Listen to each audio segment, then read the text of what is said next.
Voilà ce qu'on a une fois qu'on a déballé le carton du D1 Pro. Il y a même une boîte avec tous les outillages. Donc ça a l'air très simple à monter, il y a seulement quelques vis. Ici les chariots sont sur des galets métalliques et non plus des galets en caoutchouc ou en plastique. Donc au niveau de la précision et de la durée de vie, eh bien ça change tout. Dans le packaging, il y a un tube de graisse. Je vois qu'il y a un axe qui est graissé. Ils ont pensé à tout, ils ont même pensé ici au petit chiffon microfibre pour nettoyer les lunettes qui sont bien entendu impératives avec un graveur 20 watts. Ici on a un module 20 watts. Maintenant je vais le monter mais je crois que ça va être très vite fait. Bon, je vais suivre la notice, c'est assez simple. On va commencer par assembler le cadre.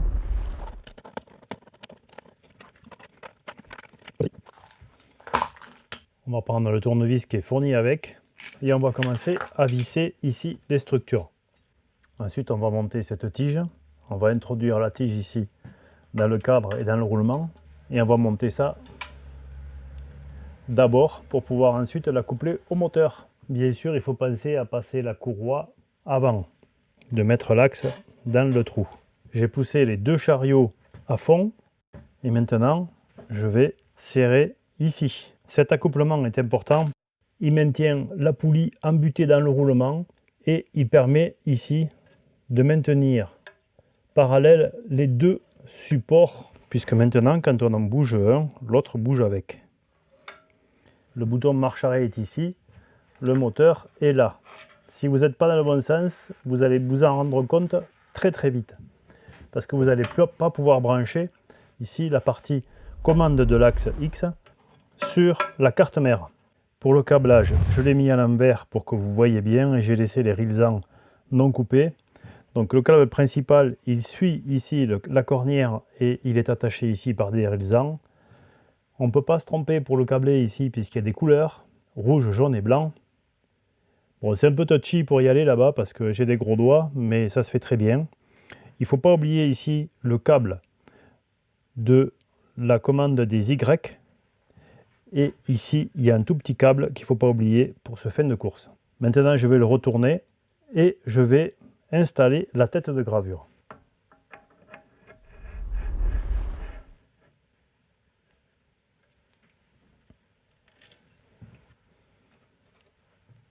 J'ai oublié de faire quelque chose avant de monter la tête, c'est de monter cette assistance à air qui se visse ici. On enlève le nez. Toc. Il y a ici une petite protection qu'il faut enlever. On visse ici. Faire attention, il y a un petit joint là. Avec une clé de 8, on va serrer ici, mais on ne va pas serrer trop fort. Et après, ici, on a le système qui est articulé. Normalement, ça va être comme ça. Du coup, on va prendre ça et on va le remonter. C'est le procédé inverse que l'on fait si on veut nettoyer la lentille. On serre, pas la peine de serrer trop fort, et on remonte le module. Voilà, il faut insérer la carte SD qui est fournie avec ici. Alors il faut régler la tension des courroies. Pour ça, de chaque côté, il y a un système de maintien en tension et un système de tension. Donc on desserre ici, on serre ou on desserre ici pour avoir une tension qui va bien et on bloque ici. Et la tension qui va bien, c'est à peu près ça. Donc il faut faire ça sur les trois courroies.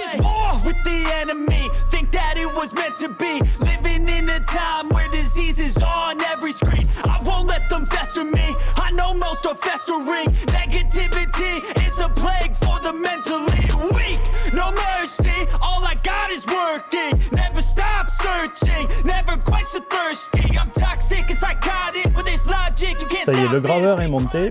On va pouvoir passer tout de suite au test. Alors ça, c'est la version D1 Pro. Bien sûr, je vais faire une deuxième vidéo pour vous parler de l'outil rotatif et de la deuxième tête de gravure ou de découpe qui est en infrarouge. Celle-ci est en ultraviolet. On va se concentrer aujourd'hui, dans cette vidéo, sur ce module 455 nanomètres en 20 watts. Ce qu'on peut dire, c'est que la structure de ce graveur laser est très solide, de par ses profilés. Et ici, on a les couleurs très jolies, très design. On sent que c'est étudié. Maintenant, reste à savoir si c'est efficace. Avec ce graveur laser, on ne peut utiliser qu'un ordinateur portable avec une carte 64 bits. parce que sinon bien, ça ne fonctionne pas, on n'arrive pas à le relier, et en plus on doit utiliser un logiciel qui s'appelle Xtool Creative Space, qu'il faut télécharger sur le site. Quand on veut utiliser ce graveur avec laser GRBL, on a un message d'erreur, il est impossible de le connecter. Et là il burn, il y a 30 jours d'essai, sinon je crois que c'est 80 €. Hop, voilà, on allume le graveur laser, le logiciel l'a trouvé directement, donc il n'y a plus rien à faire. Alors j'avoue que c'est très perturbant parce que la mire se fait avec une croix. Et la croix n'est pas centrée par rapport à l'axe du laser. Et là aussi, il y a une nouveauté, c'est qu'en fait l'origine est en haut à gauche. Alors là, je vais travailler comme ça pour faire la démo, mais je pense qu'il faut prévoir de fermer ici, parce que sinon cette carte va se retrouver à la poussière très très vite. On a aussi un changement par rapport aux normes qu'il y a sur les autres graveurs laser, c'est qu'on ne parle pas en mètres par minute, mais en millimètres par seconde. Donc là, on est à 40% de puissance et on est à 3 mètres par minute ou 50 mm par seconde. Et allez, c'est parti.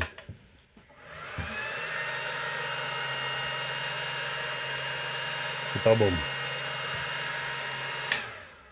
C'est pas bon, je suis pas bien cadré. Je sais pas trop, je comprends pas trop comment ça marche.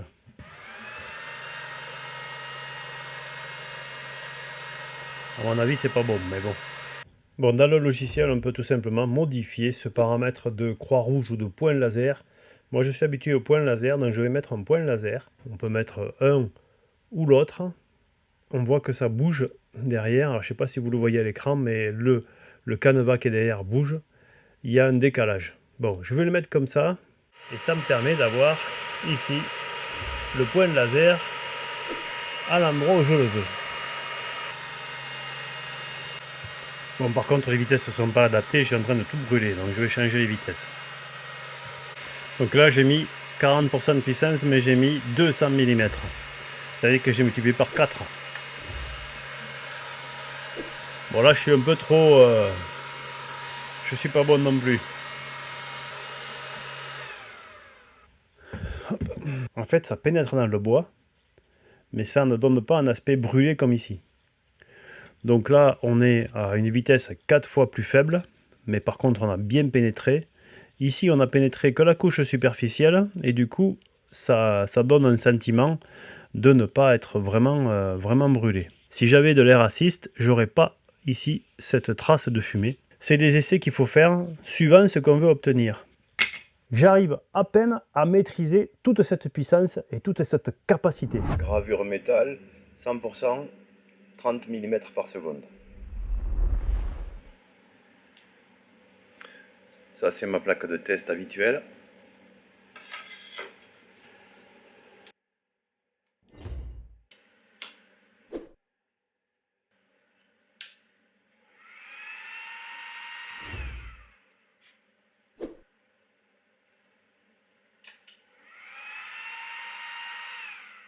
Là, je viens de faire la vérification du cadrage.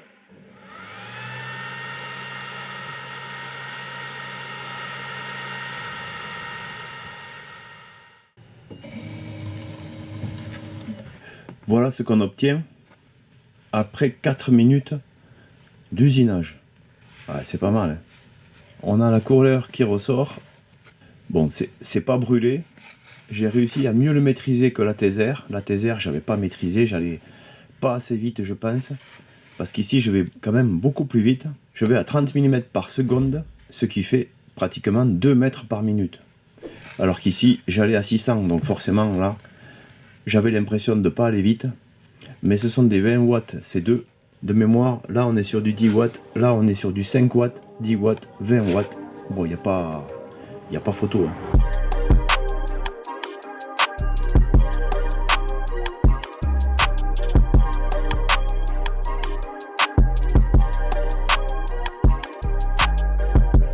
Alors, s'il fallait une preuve que la dernière fois, j'ai trop chauffé, la tôle est complètement déformée.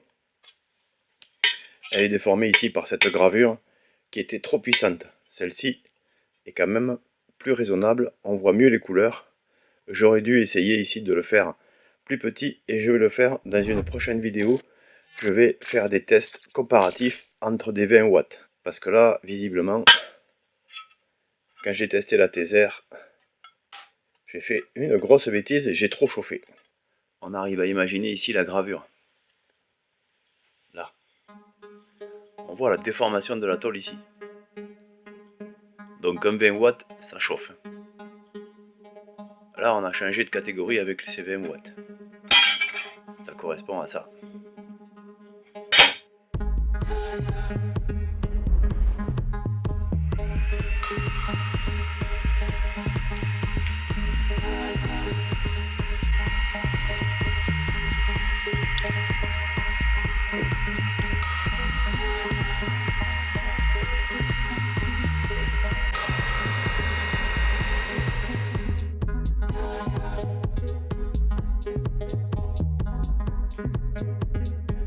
Après nettoyage, on obtient ceci.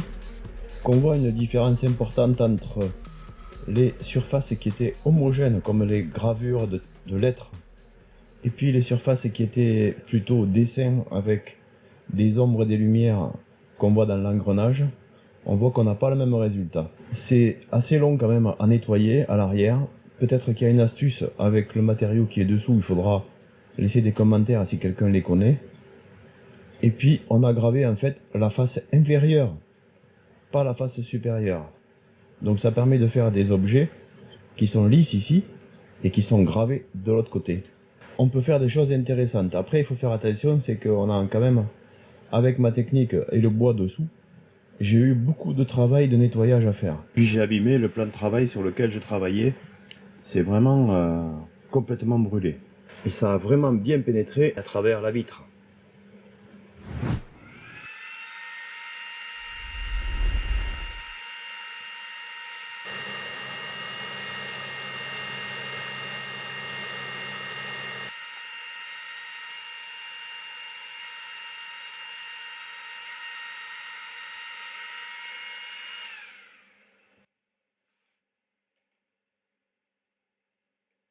J'avais fait un essai ici de découpage, ça avait bien fonctionné.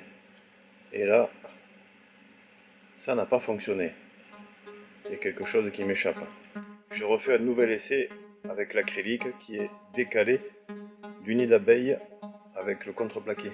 Donc il y a la chaleur normalement doit être dissipée.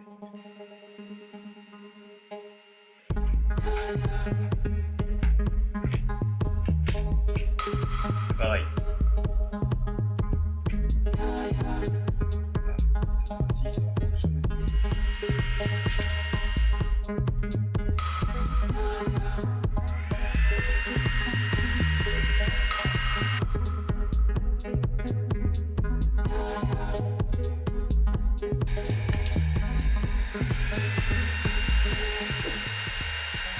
Donc ça va plus lentement, mais il n'y aura qu'une seule passe. Et avec l'air assist, normalement ça doit aller mieux. 5 passes, 5 mm par seconde, 50%. Une passe, 2 mm par seconde, 100%. Allez, troisième essai. Cette fois-ci, ça a l'air mieux. Ici, on voit vraiment la différence. On est à 5 passes ici et on est à une seule passe ici, avec mi-puissance ici, pleine puissance ici, 2 mm par seconde ici, 5 mm par seconde ici. Il faut faire des essais, les valeurs ne sont pas les mêmes en fonction des couleurs.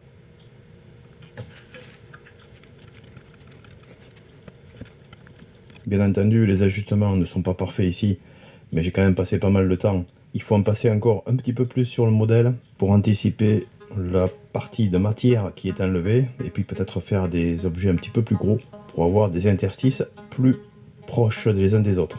Ce qu'on peut dire aussi, c'est que j'ai fait beaucoup de tentatives. J'en ai fait 4 exactement pour arriver à avoir un seul morceau.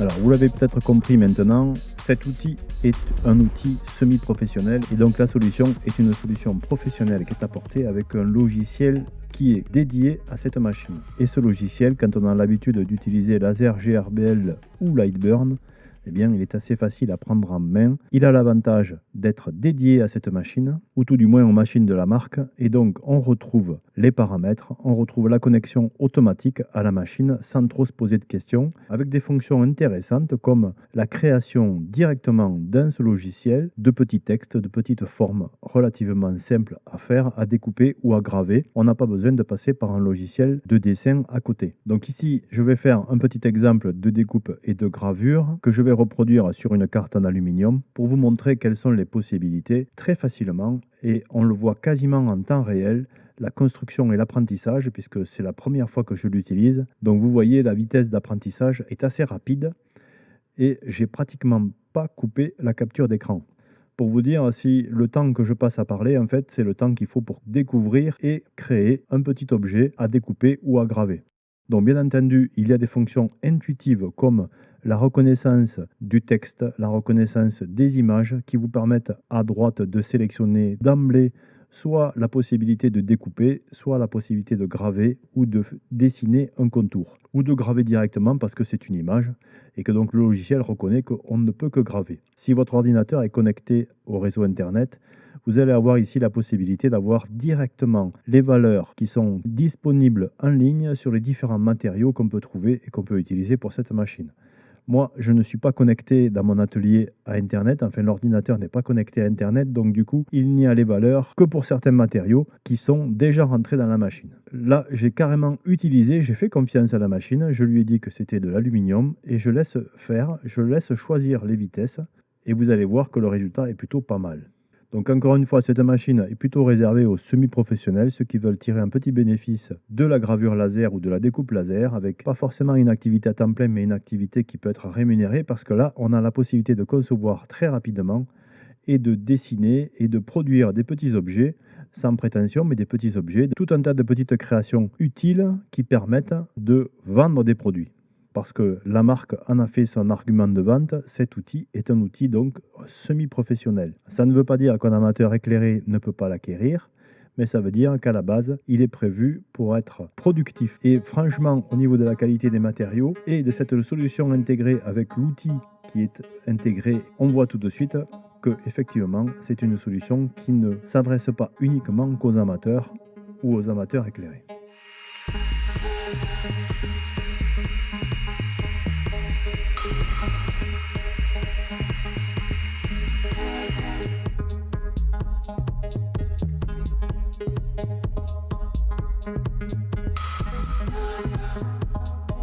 On atteint des niveaux de machine qui commencent à avoir des capacités pour en tirer un avantage. D'abord, il faut reconnaître que ces machines coûtent cher. Donc, soit on est un amateur éclairé qui adore la découpe laser, qui adore la gravure laser et on veut se faire plaisir, et c'est tout à fait possible, c'est tout à fait envisageable, on est sur le prix d'un ordinateur pour un graveur laser. Soit on a une petite idée derrière la tête, on est créatif, et on aime bien passer du temps devant les ordinateurs pour concevoir et ensuite pour graver, pour découper, et on peut commencer à avoir une petite activité professionnelle. Et pourquoi je parle d'activité professionnelle? C'est parce que ces machines sont capables de permettre de faire un travail productif de qualité. Donc quand on est créatif, qu'on a envie de partager sa passion au travers de petits objets, et bien avec ça, c'est tout à fait faisable. Et il faut bien reconnaître que pour faire de la gravure laser, il faut commencer par faire des modèles et passer beaucoup de temps devant un ordinateur. Donc passer du temps devant un ordinateur et faire des modèles pour faire un seul modèle, eh bien ça peut s'arranger si au lieu de faire un modèle, on en fait 50 et qu'on veut amortir ce temps de travail de conception. Donc n'hésitez pas à réagir, n'hésitez pas à me dire ce que vous en pensez dans les commentaires. Je m'excuse encore des problèmes de son et de voix, je suis encore pas tout à fait guéri. J'avoue que cette machine m'a vraiment tapé dans l'œil et que j'avais envie de continuer la vidéo sans attendre d'être complètement rétabli. Je vous dis à très bientôt dans un épisode de bricolage et bien entendu, n'oubliez pas de liker, n'oubliez pas de commenter, n'oubliez pas de vous abonner et de revenir me voir sur cette chaîne de bricolage. Et en attendant, soyez curieux, soyez prudents et bricolez bien.